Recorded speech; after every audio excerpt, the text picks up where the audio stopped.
I thought the Sonic Electronic Ball Breakers was a brilliant design because no, seriously, they thought about it from the point of view of, okay, this is clearly a Marine acronym for something else, right? So, like an SEBB, so it's probably Sonic Electronic something else. And what it is, and it's genius if you work it in reverse, it's a Bouncing Betty, right? It's an electronic so Sonic Electronic Bouncing Betty, the Marines will call it Ball Breaker, because imagine it launches up to about waist height, and then finally does shrapnel. And those guys on the Gearbox team that figured out that would be the genius answer to that problem. By the way, that previous story is how we all know, I think, that Aliens in canon is in good hands. That's right. Yeah, I didn't come up with that. I'm saying, like, I'm standing on their shoulders right now. These guys, like, when I heard that the first time, yeah, crazy. It's clever, very clever indeed. So anyway, let's talk about something else. Later on, we're going to have Chris Failer, who's our community manager, come up, and he's going to tell you about a community day that we're doing down in Dallas. And you're all invited.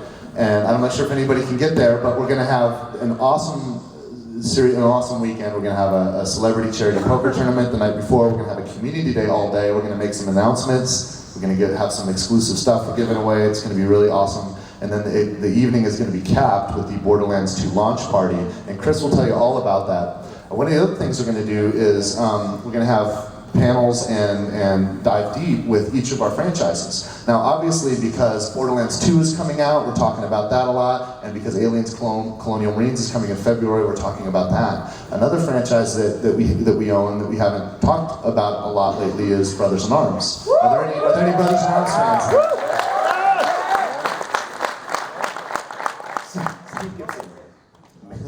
So we're going to make some announcements at our community day, but I wanted to make one announcement here. And I think this might be it probably won't even be a surprise to some of you that are kind of watching closely. And here's what it is. The game that was announced as Brothers in Arms Furious 4 has become, it's sort of evolved. When that team started, we committed to design. And these guys, as they really pushed the gameplay loop, they kind of started to go in a place that started to get a little away from what the core Brothers in Arms brand is all about. And in fact, it's evolved even farther. And it's really awesome and exciting, but it needed to be unshackled. So that game will actually become, and we're not announcing the game today, we'll re-announce the game later, but I wanted to let everyone know that game will no longer be a Brothers in Arms game. That's going to be a new IP. And when you see it again, most of you might not even recognize it, but some of you that are really paying attention, you'll see the heritage, you'll see the DNA of that Furious 4 title. And we're going to make some other announcements, I think, that Brothers in Arms fans will be really excited about at our community day regarding that franchise. So stay tuned for that, and I wanted to throw that out for all of you guys. But I think what most of you guys really want to hear more about is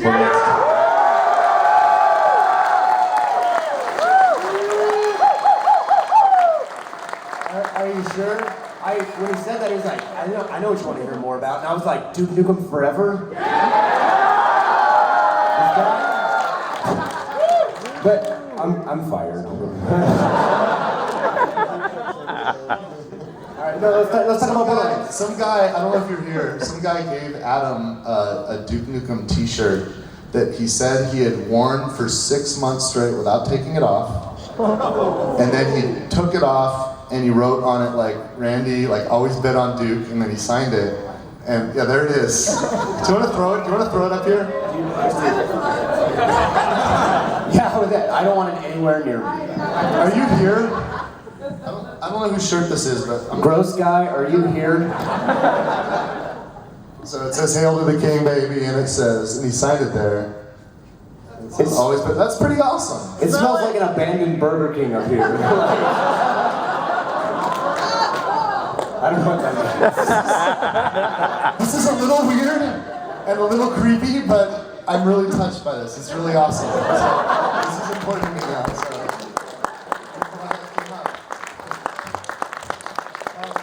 Anthony, you're here. Great intro. Anthony, we actually have the Hammerlock trailer. And Oh wow, the whole one? yeah, my understanding is you wrote that. You and I wrote that. Well, a little bit.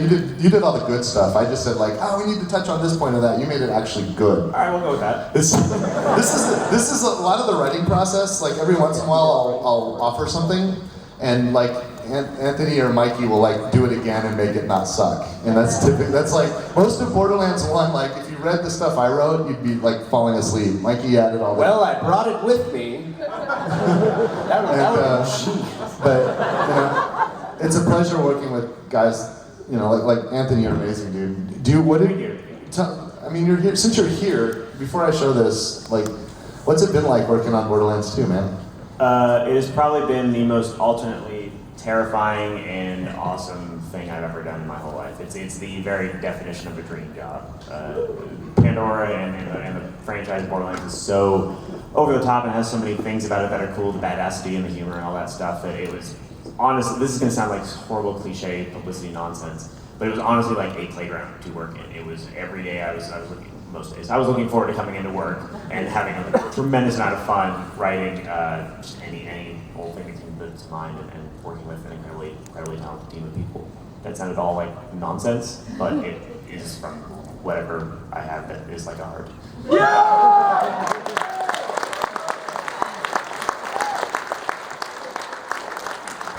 Anthony